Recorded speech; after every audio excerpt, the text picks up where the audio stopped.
अस्सलाम वालेकुम दोस्तों, उम्मीद खैरियत से होंगे। इस वक्त हमारे पास एलईडी लाइट है। ये कमर्शियल काम्स में फ्रिज का इस्तेमाल किया जाता है। जो डिस्प्ले फ्रिज होता है इसमें ये होता है कि यहाँ पे लाइट हमने एलईडी लाइट लगाई थी और ये ख़राब हो चुकी है। अभी हम इसकी जगह दूसरी लाइट लगा रहे हैं। वैसे भी मैंने काफ़ी सारी वीडियोस बनाई है कंपनीज़ के लिए, तो ये भी पहले कंपनीज़ के लिए वीडियो है। कोल्ड ड्रिंक की कंपनीज़ जो होती हैं ये उनके लिए वीडियो है।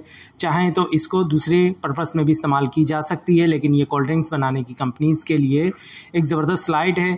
आप इसका इस्तेमाल कीजिए। यकीन मानिए, जब डिस्प्ले अच्छा होगा, रोशनी अच्छी चीज़ आपके डिस्प्ले पे चीज़ पे पड़ेगी तो उसकी सेल ऑटोमेटिकली बढ़ती है, क्योंकि फ्रिज के अंदर जो लाइट्स होती है वो थोड़ी कम होती है। इसकी लाइट नहायत अच्छा है। यहाँ ट्यूबलाइट लगी हुई थी जिसकी जगह हम लोग अब ये लाइट लगाएंगे। ये 2 लाइट लगाएंगे। इसकी रोशनी आपके सामने होगी। बेहतरीन लाइट है। ये देखिए दोस्तों, अभी हम इसकी फ़िटिंग करेंगे। ये 12 वोल्ट डीसी लाइट है। ये मार्केट में बासानी मिल जाती है। ये हम लोगों ने अल्ट्रेशन की है, जुगाड़ किया है और कोशिश की है कि हम अच्छा काम करने की कोशिश करें और हमारी वजह से लोगों को सहूलत मुहैया हो। ये देखिए, इसकी लाइट देखिए, किसी ज़बरदस्त किस्म का ग्लो पड़ रहा है, रोशनी पड़ रही है। और नीचे देखें, जब हम बंद करेंगे फ्रिज को, नीचे एंड तक, कोने तक लाइट जा रही है। इसका मतलब इसकी रोशनी नहायत बेहतरीन है।